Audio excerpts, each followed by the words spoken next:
Hello friends, welcome to smile talk paramedical channel. Friends, ಇವತ್ತು ತಾರೀಕು ನೋಡಿ 21/7/2026.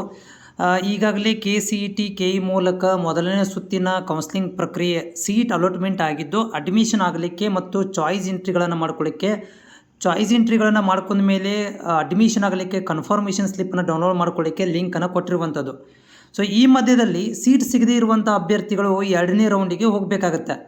ಸೀಟ್ ಸಿಗದೇ ಇರುವಂಥ ಅಭ್ಯರ್ಥಿಗಳಿಗೆ, ನಾಟ್ ಅಲಾಟೆಡ್ ಬಂದಿರುವಂಥ ಅಭ್ಯರ್ಥಿಗಳಿಗೆ ಎರಡನೇ ರೌಂಡಿಗೆ ಹೋಗಬೇಕಾಗುತ್ತೆ. ಆದರೆ ಇಲ್ಲೊಂದು ಕಂಡೀಷನ್ ಇದೆ. ಓಕೆ, ಏನಪ್ಪ ಅಂತಂದರೆ ಈಗಾಗಲೇ KE ಸ್ಪಷ್ಟತೆ ಕೊಟ್ಟಿರುವಂಥದ್ದು, ಯಾರು ಈಗ ಎರಡನೇ ರೌಂಡಿಗೆ ಹೋಗ್ತಾ ಇದ್ದಾರೆ ಅಂಥ ಅಭ್ಯರ್ಥಿಗಳಿಗೆ ಒಂದು ಕಂಡೀಷನ್ ಇಟ್ಟಿದ್ದಾರೆ. ಓಕೆ, ಇನ್ನೂ ನೀವು ಅಪ್ಲಿಕೇಶನ್ಗಳನ್ನು ಹಾಕಿರಿ, ರ್ಯಾಂಕ್ ನಂಬರ್ ಬಂದಿದೆ, ಆಮೇಲೆ ಸೀಟ್ ಮ್ಯಾಟ್ರಿಕ್ಸ್ ಬಿಟ್ಟಿದ್ದಾರೆ, ಆಪ್ಷನ್ ಎಂಟ್ರಿಗಳನ್ನು ಬಿಟ್ಟಿದ್ದಾರೆ, ನಿಮ್ಮದು ವೆರಿಫಿಕೇಷನ್ ಸ್ಲಿಪ್ ಎಲ್ಲ ಡೌನ್ಲೋಡ್ ಆಗಿದೆ. ಆದರೂ ಕೂಡ ನೀವು ಮೊದಲನೇ ಸುತ್ತಿನಲ್ಲಿ ಏನಾದರೂ ಪಾರ್ಟಿಸಿಪೇಟ್ ಮಾಡಿಲ್ಲ ಅಂತಂದರೆ ನಿಮಗೆ ಸ್ವಲ್ಪ ಕಷ್ಟ ಅನಿಸ್ಬೋದು.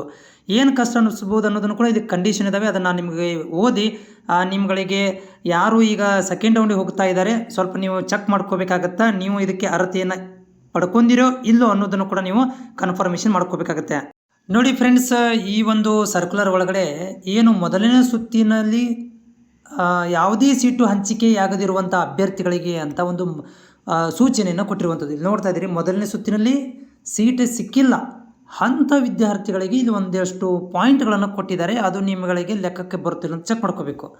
ಒಂದೇದೇನು ಹೇಳ್ತಾ ಇದ್ದಾರೆ ಅಂದರೆ, ಇಲ್ಲಿ ಮೊದಲನೇ ಸುತ್ತಿನಲ್ಲಿ ಹಂಚಿಕೆಗೆ ಆಪ್ಷನ್ಗಳನ್ನು ನಮೂದಿಸಿ, ಆದರೆ ಯಾವುದೇ ಥರದಂಥ ಸೀಟ್ ಸಿಗದೇ ಇರುವಂಥ ಅಭ್ಯರ್ಥಿಗಳು ಯಾವುದೇ ಥರದಂಥ ಚಾಯ್ಸ್ಗಳನ್ನು ಮಾಡುವಂಥ ಅವಶ್ಯಕತೆ ಇರುವುದಿಲ್ಲ.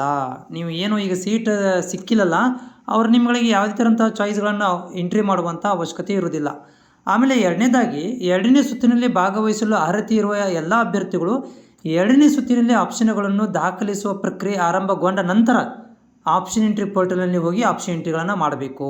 ಎರಡನೇ ಸುತ್ತಿನ ರೌಂಡ್ ಓಪನ್ ಆದಾಗ ನೀವು ಇಲ್ಲಿ ಆಪ್ಷನ್ ಎಂಟ್ರಿ ಮಾಡಬೇಕು. ಅಲ್ಲಿ ತನಕ ಏನು ಮಾಡೋಕ್ಕೆ ಬರೋದಿಲ್ಲ ಅಂತ ಹೇಳ್ತಾ ಇದ್ದಾರೆ. ಮೂರನೇ ಪಾಯಿಂಟ್ ತುಂಬ ಇಂಪಾರ್ಟೆಂಟ್ ಇದೆ.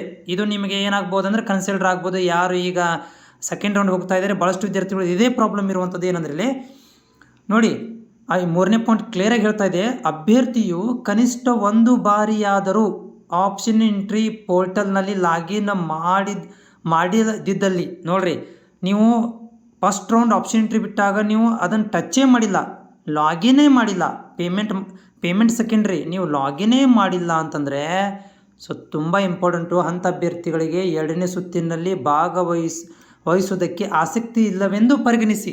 ನೋಡಿರಿ, ನೀವು ಒಮ್ಮಕ್ಕಲೇ ಈಗ ಸೆಕೆಂಡ್ ರೌಂಡಿಗೆ ಹೋಗ್ತೀನಿ ಸರ್, ಫಸ್ಟ್ ರೌಂಡ್ ನನಗೆ ಗೊತ್ತೇ ಇರಲಿಲ್ಲ, ಫಸ್ಟ್ ರೌಂಡ್ ನನಗೆ ಯಾರೂ ಹೇಳೇ ಇಲ್ಲ, ನಾನು ಇನ್ನೂವರೆಗೆ ಲಾಗಿನೇ ಮಾಡಿಲ್ಲ ಅಂತಂದರೆ KE ಏನು ಅನ್ಕೊಂಡ್ಬಿಡ್ತಾರೆ ಅಂತಂದರೆ ನಿಮ್ಗಳಿಗೆ ಇದು ಆಸಕ್ತಿ ಇಲ್ಲ, ಅದಕ್ಕೆ ನೀವು ಆಪ್ಷನ್ ಎಂಟ್ರಿಗಳನ್ನು ಲಾಗಿನೇ ಮಾಡಿಲ್ಲ ಅಂಥೇಳಿ ನೀವು ಮೊದಲನೇ ಸುತ್ತಿನಲ್ಲಿ ಆಪ್ಷನ್ಗಳನ್ನು ಪರಿಗಣಿಸುವುದಿಲ್ಲ. ಅಂಥ ಅಭ್ಯರ್ಥಿಗಳನ್ನು ಸೀಟಿನಿಂದ ಓಕೆ ನೋಡಿ ಏನು ಹೇಳ್ತಾ ಇದ್ದಾರೆ ಅಂತಂದರೆ, ಅಂಥ ಅಭ್ಯರ್ಥಿಗಳನ್ನು ಸೀಟು ಹಂಚಿಕೆಗೆ ಪರಿಗಣಿಸುವುದಿಲ್ಲ. ಮೊದಲನೇ ಸುತ್ತಿನ ಆಪ್ಷನ್ಗಳನ್ನು ಪರಿಗಣಿಸುವುದಿಲ್ಲ, ಅಂಥ ಅಭ್ಯರ್ಥಿಗಳನ್ನು ಸೀಟ್ ಹಂಚಿಕೆಗೆ ಪರಿಗಣಿಸುವುದಿಲ್ಲ ಅಂತ ಲೆಕ್ಕ ಹೇಳ್ತಾರೆ. ಅಂದರೆ ಎರಡನೇ ಸುತ್ತಿನಲ್ಲಿ ಭಾಗವಹಿಸೋದಕ್ಕೆ ಆಸಕ್ತಿ ಇಲ್ಲವೆಂದು ಪರಿಗಣಿಸಿ. ತುಂಬ ಇಂಪಾರ್ಟೆಂಟ್ ಇದೆ. ಈಗ ನೋಡಿರಿ, ನೀವು ಯಾರಾದರೂ ಆ ಥರ ಇದ್ದರೆ ಅದನ್ನು ನೀವು KEಗೆ ತುರ್ತಾಗಿ ಕಾಲ್ ಮಾಡಬೇಕಾಗತ್ತೆ. ಯಾಕಂದರೆ ಈಗ ಕ್ಲಿಯರ್ ಮಾಡ್ಕೊಂಡ್ಬಿಡಬೇಕು, ಮುಂದೆ ಆಪ್ಷನ್ ಎಂಟ್ರಿ ಬಿಟ್ಟಾಗ ನಿಮಗೆ ತುಂಬ ತೊಂದರೆ ಆಗುತ್ತೆ.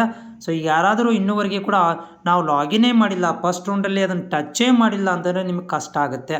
ಯಾಕಂದರೆ KEದವರು ಸ್ಪಷ್ಟವಾಗಿ ಹೇಳಿದ್ದಾರೆ, ಅವುಗಳನ್ನು ಲೆಕ್ಕಕ್ಕೆ ತಗೊಳ್ಳೋದಿಲ್ಲ ಅಂದಮೇಲೆ ನಿಮಗೆ ಆಪ್ಷನ್ ಎಂಟ್ರಿ ಮಾಡಲಿಕ್ಕೆ ಸೆಕೆಂಡ್ ರೌಂಡಲ್ಲೂ ಕೂಡ ಕೊಡದೇನೆ ಇರ್ಬೋದು. ಹೀಗಾಗಿ ಅದಕ್ಕೆ ನೀವು ರಿಕ್ವೆಸ್ಟ್ ಮಾಡ್ಕೊಂಡು KEಗೆ ಕಾಲ್ ಮಾಡಿಕೊಂಡು ಇದನ್ನು ಕ್ಲಾರಿಫೈ ಮಾಡ್ಕೊಳ್ಳಿ.